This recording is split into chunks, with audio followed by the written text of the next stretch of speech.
Hello friends, राजहंस classes में आपका स्वागत है। पिछली कक्षा में हमने मौलिक अधिकारों के बारे में चर्चा की थी। जो हमारी मौलिक अधिकार है वो कंप्लीट हो गए थे। अब हम चर्चा करेंगे मौलिक कर्तव्यों के बारे में। क्योंकि संविधान में ये व्यवस्था की गई है कि व्यक्तियों को, नागरिकों को मौलिक अधिकार दिए गए हैं, साथ ही साथ उनके लिए कुछ मौलिक कर्तव्य भी दिए गए हैं। ठीक है, लेकिन मित्रों ये याद रखना कि संविधान के मूल ढांचे में मौलिक कर्तव्यों का जिक्र कहीं भी नहीं हुआ है। बाद में इनको मौलिक कर्तव्यों को संविधान में शामिल किया गया है। ठीक है, कई बार क्वेश्चन पूछा जाता है कि प्रारंभ में संविधान में कितने मूल कर्तव्य थे या कितने मौलिक कर्तव्य थे, तो आंसर होगा नहीं, नन ऑफ दीज, कोई नहीं थे। ठीक है, एक मतलब जो संविधान का मूल ढांचा है उसमें एक भी मौलिक अधिकार की, किसी भी मौलिक अधिकार की चर्चा नहीं की गई है। बाद में इनको संविधान में जोड़ा गया है। ठीक है, मूल कर्तव्यों का जो विचार है, मूल कर्तव्यों का जो विचार है, कर्तव्यों का विचार रूस से लिया गया है। कहां से लिया गया है? रूस के संविधान से। ठीक है, संविधान से लिया गया है।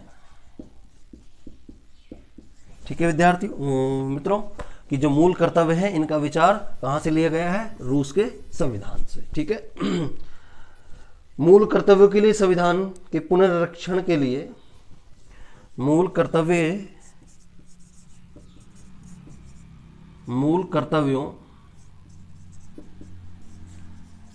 के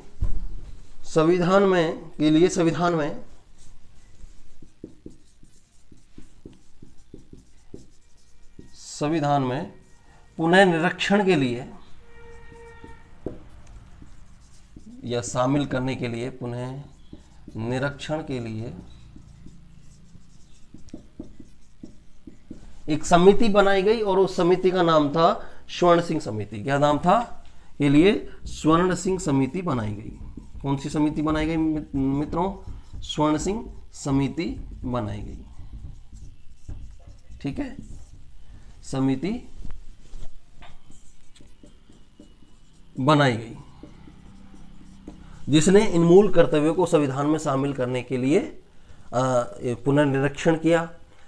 ये समिति थी स्वर्ण सिंह के जो नेतृत्व में समिति बनाई गई, इसलिए इसे क्या कहा गया? स्वर्ण सिंह समिति का नाम दिया गया। ठीक है, इसके प्रतिवेदन के आधार पर अब इसने, जो स्वर्ण सिंह समिति ने जो अपना प्रतिवेदन दिया, क्योंकि अपनी जो रिपोर्ट थी उस रिपोर्ट को दिया, प्रतिवेदन को, उस प्रतिवेदन के अनुसार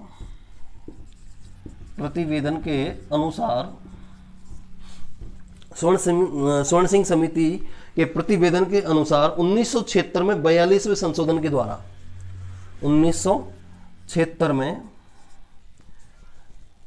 संविधान में 42वां संशोधन किया गया। कौन सा? 42वां संशोधन हुआ। ठीक है, संशोधन के द्वारा संविधान के भाग 4 में, संविधान के भाग 4 में तथा संविधान के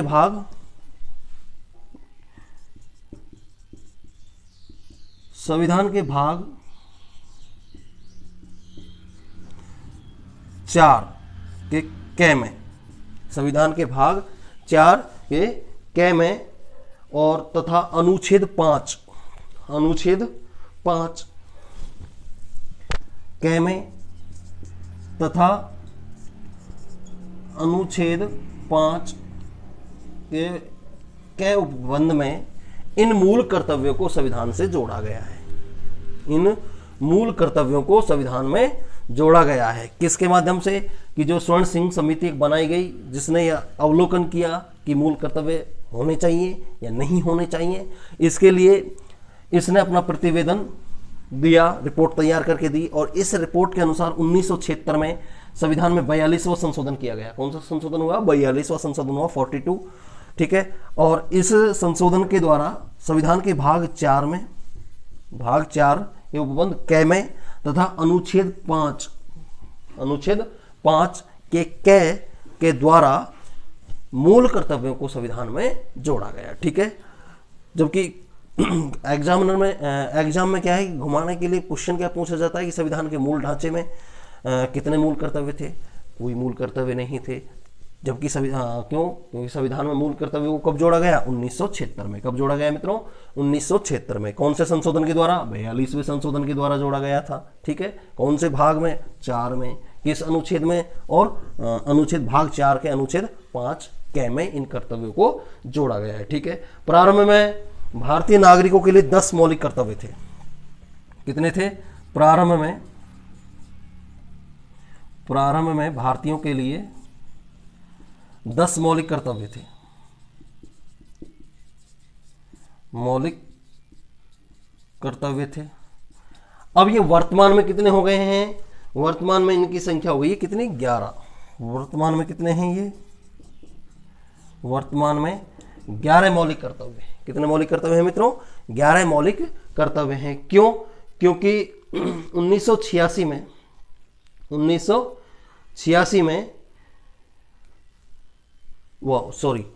86वें संशोधन के द्वारा 86वें संशोधन के द्वारा संविधान में 86वें संशोधन द्वारा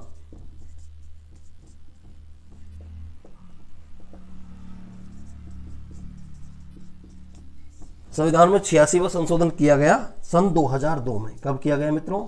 सन 2002 में संविधान में 86वां संशोधन किया गया और इस संशोधन के द्वारा ये कर्तव्य बनाया गया हर माता पिता का कि वे अपने बच्चों को प्रारंभिक शिक्षा दिलाए। ये उनका कर्तव्य निर्धारित किया गया और इसे संविधान में शामिल किया गया 86वें संशोधन 2002 के द्वारा। तब इन मौलिक कर्तव्यों की संख्या बढ़कर 10 से कितनी हो गई? 11। कितनी हो गई मित्रों? 11 हो गई। तो वर्तमान में कितने मौलिक कर्तव्य हैं हमारे? 11। और मूल अधिकार कितने हैं? 6। ठीक है, 11वां जो मौलिक कर्तव्य है वो है माता पिता के द्वारा बच्चों को प्रारंभिक शिक्षा दिलाना अनिवार्य है। ये कर्तव्य जो है वो 86वें संशोधन संविधान में संशोधन के द्वारा 2002 में जोड़ा गया। ठीक है मित्रों, ये हमारे मूल कर्तव्य की जानकारी है जिसमें वर्तमान में 11 मूल कर्तव्य हैं। प्रारंभ में 10 थे। संविधान में इनको 1976 में 42वें संशोधन के द्वारा संविधान में जोड़ा गया। जबकि प्रारंभ यानी संविधान के मूल ढांचे में कोई मौलिक कर्तव्यों की चर्चा नहीं थी। इनका जो विचार है मूल कर्तव्यों का, ये विचार रूस के संविधान से लिया गया है। कहाँ से लिया गया है मित्रों? रूस से लिया गया है। ठीक है,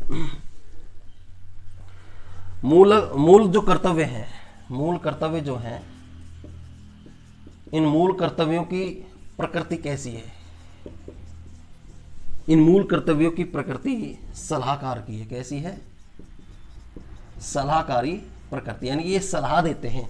मूल कर्तव्य जो है सलाह देते हैं, हमें ये नहीं ऐसा करना चाहिए। ठीक है, लेकिन याद रखना मौलिक अधिकारों को न्यायालय के द्वारा लागू किया जा सकता है, या मौलिक अधिकारों का अगर हनन हो तो हम न्यायालय की सहायता ले सकते हैं। लेकिन मूल कर्तव्यों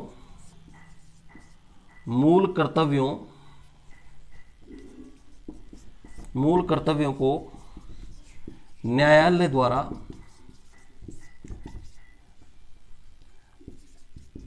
द्वारा लागू नहीं कराया जा सकता। ठीक है, कराया जा सकता।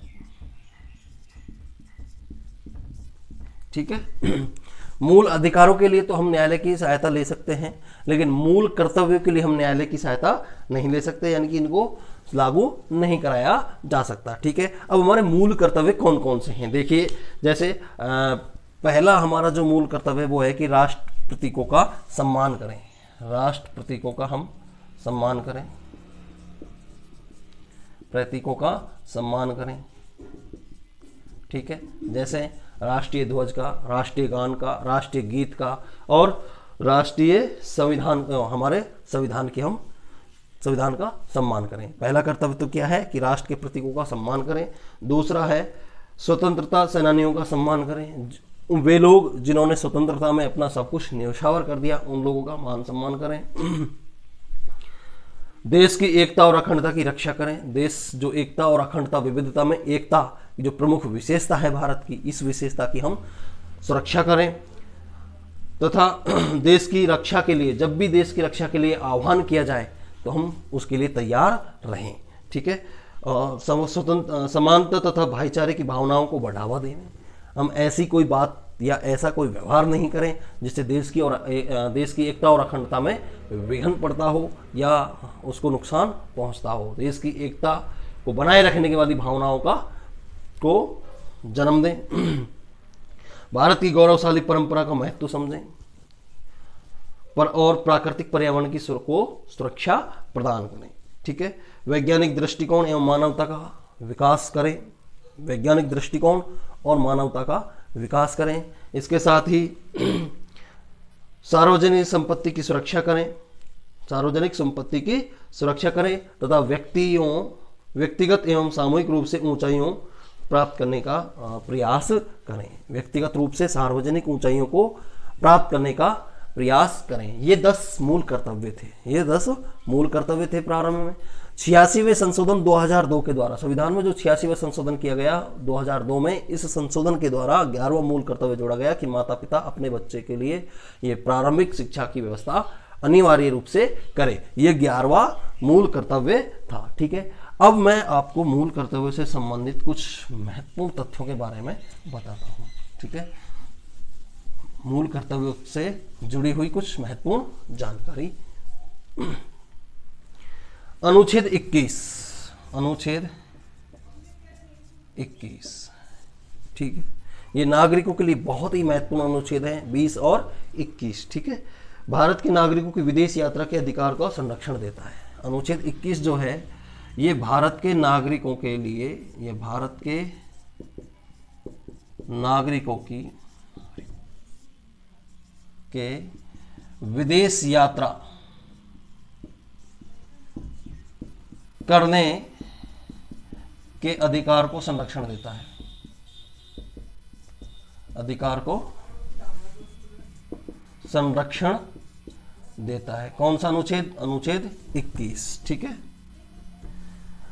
जो भारत के नागरिकों को विदेश यात्रा करने का जो अधिकार है उसकी रक्षा करता है अनुच्छेद 21। अनुच्छेद 30 जो है ये अल्पसंख्यकों से संबंधित है।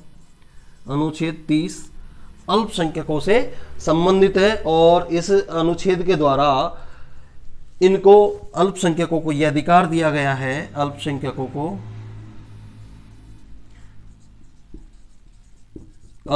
को यह अधिकार दिया गया है अनुच्छेद के द्वारा, अनुच्छेद 30 के द्वारा कि ये अपनी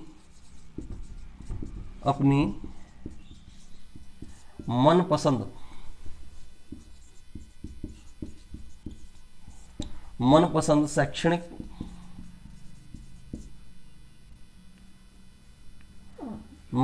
शैक्षणिक संस्था स्थापित करें और संचालित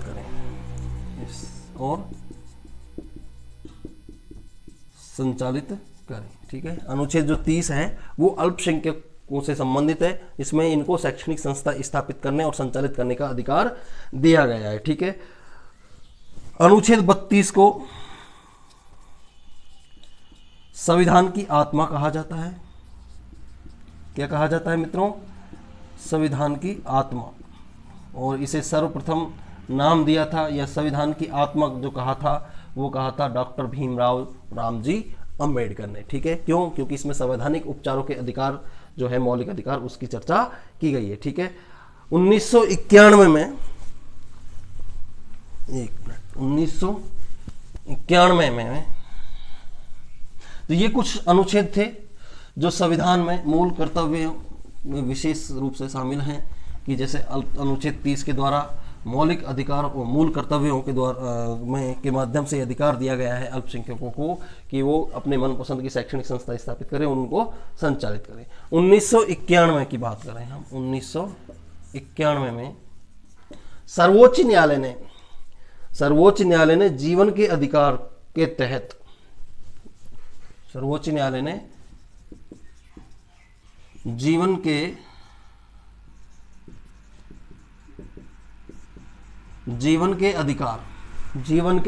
अधिकार के तहत अनुच्छेद 21 के अनुसार प्रदूषण मुक्त हवा और पानी का अधिकार प्रदान किया है।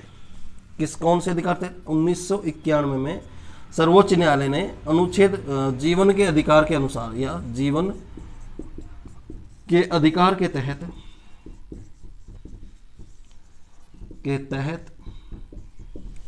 अनुच्छेद 21 के माध्यम से, अनुच्छेद 21 के अनुसार यह माध्यम बनाकर प्रदूषण मुक्त हवा पानी की व्यवस्था करने का अधिकार दिया है। ठीक है। स्वास्थ्य एवं आवास का अधिकार लिखित संविधान में शामिल नहीं है। स्वास्थ्य से संबंधित और आवास से संबंधित इन दो अधिकारों के बारे में संविधान में कोई चर्चा नहीं हुई है। आवास प्लस स्वास्थ्य के अधिकारों की संविधान में कोई चर्चा नहीं हुई है। किससे? आवास से संबंधित और स्वास्थ्य से संबंधित संविधान में कोई अधिकार से संबंधित कोई चर्चा नहीं हुई है। अनुसूचित जाति और जनजाति के लिए अत्याचार निवारण अधिकार, अनुसूचित जाति और जनजाति के लिए SC और ST के लिए जो अत्याचार निवारण अधिकार 1989 में दलित समुदायों के अपमान को रोकने के लिए बनाया गया। अत्याचार निवारण कानून।